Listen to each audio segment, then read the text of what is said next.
Zone 3 વિસ્તારમાં 13 તુચકો અર્પણ કાર્યક્રમનું આયોજન કરવામાં આવ્યું હતું। 13 તુચકો અર્પણ અંતર્ગત ઝોન 3 દ્વારા મૂળ માલિકોને ખોવાયેલ કે ચોરાયેલ મોબાઈલ ફોન, સાયબર ફ્રોડ થયું હોય તો તેવા લોકોને નાણાં પરત કરવા, સોના ચાંદીના દાગીના મૂળ માલિકને પરત કરવા કાર્યક્રમનું આયોજન કર્યું હતું। વડોદરા શહેર પોલીસ કમિશનરની સૂચના અનુસાર આવો કાર્યક્રમ દર મહિને યોજાય છે, જે અંતર્ગત ઝોન 3માં આવતા વાડી, પાણીગેટ, મકરપુરા, કપુરાઈ, માજલપુર વિસ્તારમાંથી ગુમ થયેલ મોબાઈલ, સોના ચાંદીના દાગીના તથા વાહનો તેમના મૂળ માલિકોને સોંપવાનો કાર્યક્રમ ઝોન 3ની કચેરીએ નાયબ પોલીસ કમિશનર અભિષેક ગુપ્તાના અધ્યક્ષસ્થાને યોજાયો હતો। સાયબર ક્રાઇમનો ભોગ બનેલા અરજદારોને 11.30 લાખથી વધુનો મુદ્દામાલ પરત કરાયો હતો।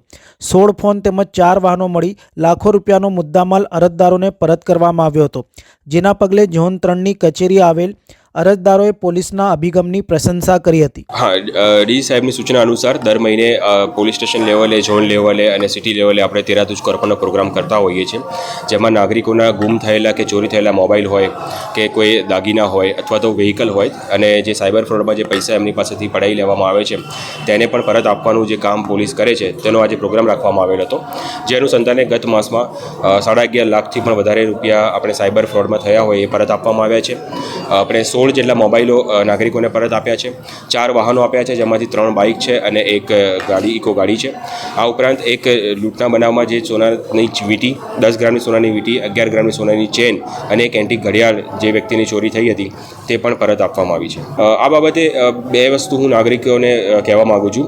એક તો કે જે ઘણા લોકો ઘરની બહાર સીસીટીવી રાખતા, તો સીસીટીવી ઘર તમામે વસાવવું જોઈએ, કારણ કે બહુ નોમિનલ પ્રાઇસમાં સીસીટીવી અત્યારે અવેલેબલ છે અને જેનું આપ મોબાઈલથી પણ નિરીક્ષણ કરી શકો છો। તો ઘણીવાર આપણે કોઈ પ્રસંગ માટે બહાર જતા હોઈએ છીએ તો સીસીટીવીના એક ડેટરન્સ ઊભું થશે, જેનાથી કોઈ ચોર ચોરી કરતો અટકાશે અને બાય ચાન્સ જો ટ્રાય કરે છે તો પોલીસ માટે પકડવું આસાન થઈ જશે। અને બીજી વસ્તુ, જે હાલમાં સાયબર ફ્રોડ વધી રહ્યા છે, તો ડિજિટલ અરેસ્ટનો વાત કરું તો પોલીસનો યુનિફોર્મ પહેરીને આપણે વિડીયો કોલ કરવામાં આવે છે અને આપણે ધમકી આપવામાં આવે છે કે તમારું આધાર કાર્ડ, પાન કાર્ડ આ રીતે ડ્રગ્સની હેરાફેરીમાં વપરાયું છે તો લોકલ પોલીસ આપણે અટક કરી લેશે।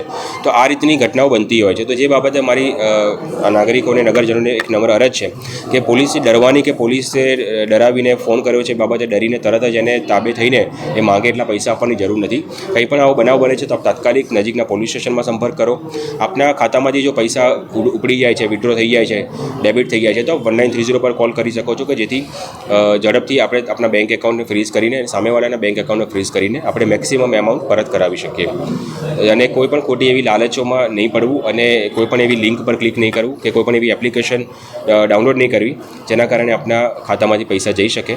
અને આવું કંઈ પણ બનાવ બને છે તો તરત 1930 લોકલ પોલીસ સ્ટેશન કે સાયબર પોલીસ સ્ટેશનનો આપ સંપર્ક કરી શકો।